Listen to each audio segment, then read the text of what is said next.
Harish, the best academy. Hi friends, welcome to Harish academy.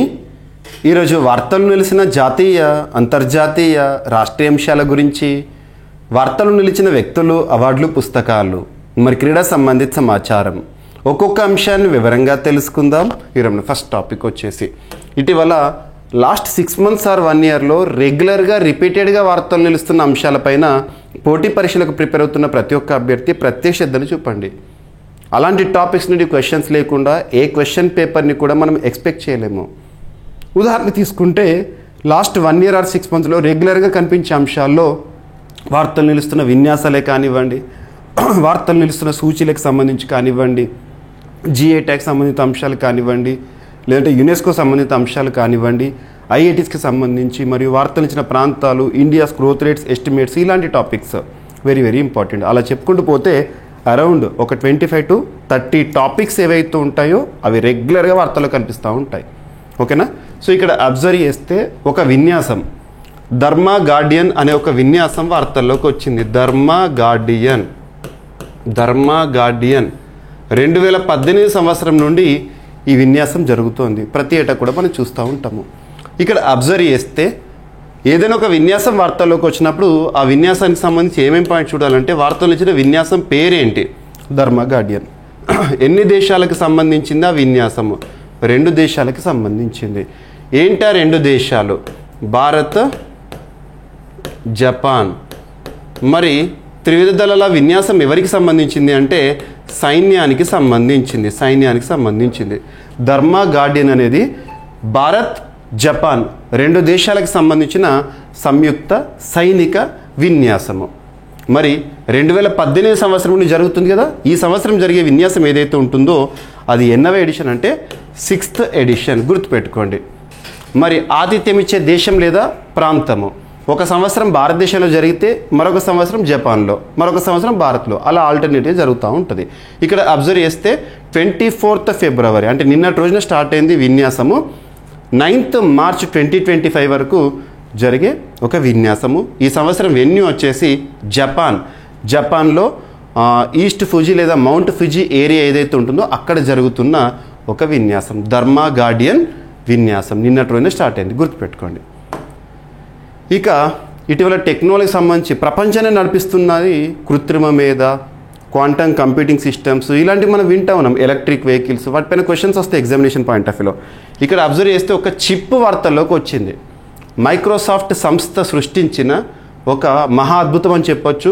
Quantum computing రంగంలోనే ఒక మహా అద్భుతం అని చెప్పొచ్చు. ఆ చిప్ పేరు ఏంటంటే మజోరానా 1.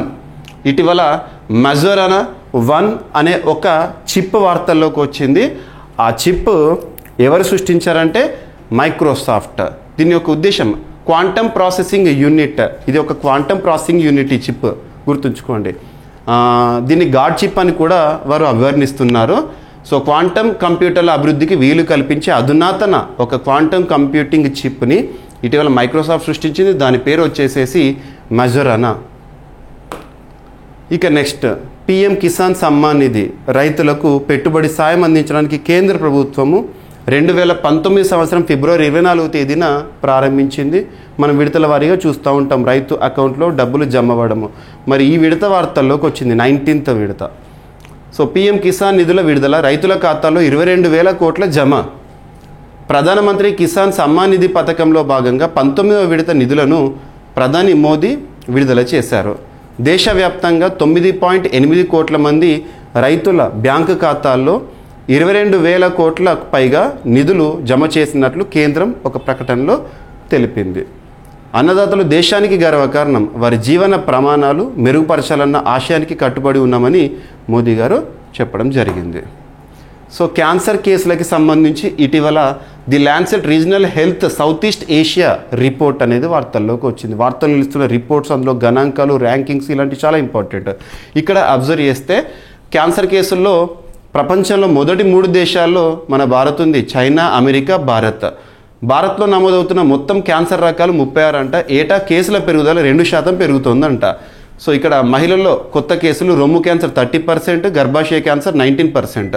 మహిళల్లో మరణాలు రొమ్ము క్యాన్సర్ 24%, గర్భాశయ క్యాన్సర్ 20%. ఇక పురుషుల్లో కొత్త కేసుల విషయానికి వస్తే నోటి క్యాన్సర్ 16%, ఊపిరితిత్తులు అన్నవాహిక 8.6, 6.7%. సో చైనా తర్వాత భారత్లోని అత్యధిక రోగుల మరణాలు. ప్రపంచవ్యాప్తంగా చూస్తే భారత్లోనే 10% క్యాన్సర్ చావులు అనేవి నమోదవుతున్నాయి. ఇక్కడ అబ్జర్వ్ చేస్తే ఇటువంటి రిపోర్ట్స్ ఏవైతే ఉంటాయో చూడండి, మరణాల పరంగా ఫస్ట్ చైనా, సెకండ్ భారత్ అంట, గుర్తుపెట్టుకోండి. సో క్యాన్సర్ రిలేటెడ్ ఇష్యూస్ ఇటీవల తరచూ వార్తల్లోకి వస్తున్నాయి. అందులోనూ మహిళల్లో సర్వైకల్ క్యాన్సర్ ఇటువంటివి ట్రెండింగ్గా టాపిక్గా మనం చూస్తున్నాం కాబట్టి చూడండి. ఇక ఖజురహో డ్యాన్స్ ఫెస్టివల్ అనేది వార్తల్లోకి వచ్చింది. ఎవ్రీ ఇయర్ కూడా మనం మధ్యప్రదేశ్లో చూస్తూ ఉంటాము.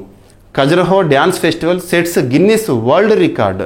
So Guinness book of world రికార్డ్లో ఒక రికార్డ్తో చోటు పొందింది Khajuraho dance festival. The longest dance marathon అంట. సో సుదీర్ఘ సమయము డ్యాన్స్ మారథాన్తో రికార్డు సృష్టించింది. అదేంటంటే 139 ఆర్టిస్టులు నాన్ స్టాప్గా 24 గంటల 9 నిమిషాల 26 సెకండ్ల పాటు నృత్య ప్రదర్శన చేశారు, డ్యాన్స్ పర్ఫార్మెన్స్ ఇచ్చారంట. సో కల్చర్లో గుర్తుంచుకోండి. So 51st edition of Khajuraho dance festival అనేది ప్రస్తుతం జరుగుతుంది. ఫిబ్రవరి 20వ తేదీన స్టార్ట్ అయింది, రేపటితో ఫిబ్రవరి 26వ తేదీతో ముగుస్తుంది, గుర్తుపెట్టుకోండి.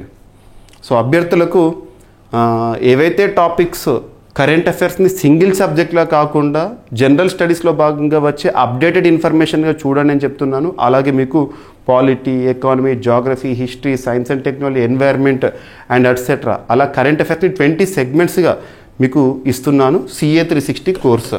సో CA 360 2025 కోర్స్ ఏదైతే ఉంటుందో CA 360తో పాటు మిషన్ 100 కానివ్వండి, ఏ పోటీ పరీక్ష అయినా, ఏ స్థాయి పోటీ పరీక్షలు అభ్యర్థులు తప్పనిసరిగా చదవాల్సిన అంశాలు జనరల్ స్టడీస్లో భాగంగా మీకు మిషన్ 100 కోర్సు ఇస్తున్నాను. ఇక మిగతా కోర్సులు ఏవైతే ఉంటాయో ప్రతి కోర్స్ పైన కూడా ఈ శివరాత్రి పర్వదినం సందర్భంగా ఈ రోజు నుండి భారీ ఆఫర్లు అనేవి స్టార్ట్ చేయడం జరిగింది. అభ్యర్థులు GVK study circle app, GVK study circle యాప్ని ఈరోజే ఇన్స్టాల్ చేసుకోండి. So GVK study circle app. So ఇందులో మీకు ఆఫర్స్ అనేవి అందుబాటులో ఉంటాయి, చూడండి. నెక్స్ట్, ఢిల్లీలో ఐక్యరాజ్యసమితి మహిళా శాంతి పరిరక్షకుల సదస్సు అనేది వార్తల్లోకి వచ్చింది. సో ఇక్కడ పీస్ కీపర్ సమ్మిట్ అనుకోండి. సో ఐక్యరాజ్యసమితి సంస్థల్లో సేవలు అందిస్తున్న మహిళా శాంతి పరిరక్షకుల సేవలను ప్రస్తుతించడమే లక్ష్యంగా ఢిల్లీలో సోమవారం, మంగళవారం 2 రోజుల పాటు ఈ సదస్సు జరుగుతుంది. ఈ రోజుతో ముగుస్తుంది. దక్షిణార్ధగోళం నుంచి ఐక్యరాజ్య సమితికి బలగాలను సమకూర్చుతున్న 35 దేశాలకు చెందిన మహిళా శాంతి పరిరక్షకులు ఈ సదస్సులో పాల్గొననున్నారంట. భారత విదేశీ వ్యవహారాల శాఖ మంత్రి సుబ్రహ్మణ్య జయశంకర్ గారు కీలక ఉపన్యాసం చేయడం జరిగింది. ఇక పాకిస్తాన్, బంగ్లాదేశ్ ఈ రెండింటికి కూడా ఉన్న సంబంధం ఏంటంటే ఒకప్పుడు ఒకే దేశంగా ఏర్పడ్డాయి.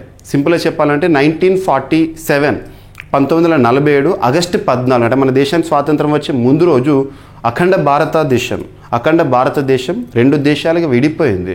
సో పాకిస్తాను ఒక దేశమే కానీ 2 ప్రాంతాలుగా మిగిలిపోయింది. భారత్కు వెస్ట్ సైడ్న ఉన్నది ఒక పాకిస్తాన్గా అండ్ ఈస్ట్ సైడ్ ఉన్న పాకిస్తాన్. సో 1947 ఆగస్టు 14 రోజున అఖండ భారతదేశం 2 దేశాలుగా 3 ప్రాంతాలుగా విడిపోయింది. ఇక్కడ వెస్ట్ పాకిస్తాన్ ఏదైతే ఉంటుందో, వెస్ట్ పాకిస్తాన్ ప్రస్తుతం మనం చూస్తున్న వెస్ట్ పాకిస్తాన్ అదే. సో వెస్ట్ పాకిస్తాన్ ఏదైతే ఉంటుందో పాకిస్తాన్గా, ఈస్ట్ పాకిస్తాన్ ఏదైతే ఉంటుందో 1971లో స్వాతంత్రోద్యమం ద్వారా బంగ్లాదేశ్గా ఏర్పాటైంది. సో 2 కూడా రైవల్స్గా ఉండేవి. అటువంటివి ఇటీవల కాలంలో ఈ 2 ప్రాంతాల మధ్య బంగ్లాదేశ్, పాకిస్తాన్ మధ్య సంబంధాలు మెరుగవుతున్నాయి. షేక్ హసీనా పదవి ఏదైతే ఉంటుందో, షేక్ హసీనా దేశం విడిచి పారిపోయిన తర్వాత అక్కడ ఏర్పడిన తాత్కాలిక ప్రభుత్వం ప్రో పాకిస్తాన్గా వహిస్తుంది. సో పాక్ బంగ్లా చెట్టాపట్టాలని. సో 1971 తర్వాత తొలిసారి ఇరు దేశాల మధ్య నేరుగా వాణిజ్యం జరుగుతుందంట. ఇటీవల కాలంలో భారత్తో సంబంధాలను దూరం చేసుకుంటున్న బంగ్లాదేశ్ పాకిస్తాన్కి చేరువవుతుంది. 1971లో పాక్ బంగ్లాలుగా విడిపోయిన ఈ 2 దేశాలు ఇప్పుడు తొలిసారి ప్రత్యక్ష వాణిజ్య సంబంధాలను ఏర్పరచుకున్నాయి. 50,000 టన్నుల బియ్యంతో కరాచీలోని పోర్ట్ కాసిం నుంచి తొలి సరుకు రవాణా నౌక బంగ్లాకు బయలుదేరిందంట రీసెంట్గా, గుర్తుపెట్టుకోండి. సో వార్తలు ఇచ్చిన సదస్సులు. సో బయో ఏషియా సమ్మిట్ అనేది తెలంగాణ రాష్ట్రంలో నిన్నటి రోజున స్టార్ట్ అయింది. సో 24th, 25th, 26th అంటే రేపటి వరకు జరిగే బయో ఏషియా సదస్సు ఏదైతుందో తెలంగాణ రాష్ట్ర ప్రభుత్వం సహకారంతో ప్రతిష్టాత్మకంగా నిర్వహించబడుతున్న సదస్సు. సో హైదరాబాద్ వేదికగా అండ్ ఏదైనా సదస్సుల గురించి చూసినప్పుడు ఖచ్చితంగా ఆ సదస్సుకి సంబంధించి థీమ్ ఏంటని అడుగుతారు. క్యాటలిస్ట్ ఆఫ్ చేంజ్ అనే ఒక థీమ్తో ఇతివృత్తంతో bringing together global health care leaders. So ప్రపంచవ్యాప్తంగా ఆరోగ్య రంగానికి సంబంధించి మెడిసిన్ రిలేటెడ్, ఫార్మా రిలేటెడ్ శాస్త్రవేత్తలు కానివ్వండి, మేధావులు కానీ, నిపుణులు కానీ అందరూ కూడా ఈ సదస్సులో హాజరవ్వడం జరుగుతుంది. ఇక జాతీయ కబడ్డీ విజేతగా సర్వీసెస్ జట్టు నిలిచింది. ఆద్యంతం ఉత్కంఠభరితంగా సాగిన జాతీయ సీనియర్ కబడ్డీ ఛాంపియన్షిప్లో సర్వీసెస్ జట్టు విజేతగా అవతరించింది. ఇటీవల ముగిసిన ఫైనల్లో సర్వీసెస్ జట్టు రైల్వేస్పై విజయం సాధించి విజేతగా నిలిచింది. గుర్తుపెట్టుకోండి, ఓకేనా. సో అడగవచ్చు కబడ్డీ విజేతగా జాతీయ కప్ని. అండ్ ఆంద్రివా ఇటీవల ఒక విన్నర్గా వార్తల్లోకి వచ్చింది. WTA 1000 సిరీస్ టైటిల్ నెగ్గిన అతి పిన్న వయస్కురాలిగా ఆంద్రివా వార్తల్లోకి వచ్చింది. టెన్నిస్ సంఘం WTA చరిత్రలో 1000 సిరీస్ సింగిల్స్ టైటిల్ నెగ్గిన పిన్న వయస్కురాలిగా Russia teenage star Mira ఆంద్రివా record నెలకొల్పింది. 17 సంవత్సరాల వయసు గల టెన్నిస్ స్టార్. గుర్తుపెట్టుకోండి, దుబాయ్లో జరిగింది ఇటీవల టోర్నమెంట్. సో ఈరోజు అంశాలు ఒకసారి ర్యాపిడ్గా చూస్తే, ఇండియా జపాన్ సంయుక్త సైనిక విన్యాసం ధర్మా గార్డియన్. అండ్ మైక్రోసాఫ్ట్ సృష్టించిన అధునాతన chip, quantum computing chip Majorana 1. Next PM Kisan నిధులు ఏవైతే ఉంటాయో 19th ఎడిషన్ అనేవి ఇటీవల విడుదలైనాయి. అండ్ క్యాన్సర్ కేసుల్లో మరణాల్లో చైనా తర్వాత భారత్ 2వ స్థానంలో ఉంది. ఖజురహో డ్యాన్స్ ఫెస్టివల్ అనేది సుదీర్ఘ నృత్య ప్రదర్శన ద్వారా గిన్నిస్ బుక్ ఆఫ్ వరల్డ్ రికార్డులో చోటు పొందింది. ఢిల్లీలో ఐక్యరాజ్య సమితి మహిళా శాంతి పరిరక్షకుల సదస్సు అనేది స్టార్ట్ అయింది. పాక్ బంగ్లా మధ్య సంబంధాల మెరుగుదల. బయో ఏషియా సమ్మిట్ 2025 హైదరాబాద్ వేదికగా. జాతీయ కబడ్డీ విజేతగా సర్వీసెస్ రైల్వే జట్టుపైన. అతి పిన్న వయస్కురాలిగా టెన్నిస్లో ఒక టైటిల్ని గెలిచిన రష్యా స్టార్ ఆంద్రివా. సో ఇవి ఫ్రెండ్స్ ఈరోజు వార్తలు నిలిచిన అంశాలు. మిస్లేనియస్ అంశాలు ఏమైనా మిగిలిపోతే రేపటి క్లాస్లో జోడించి మరొకసారి నేర్చుకుందాం. రేపు కలుద్దాం. Thank you.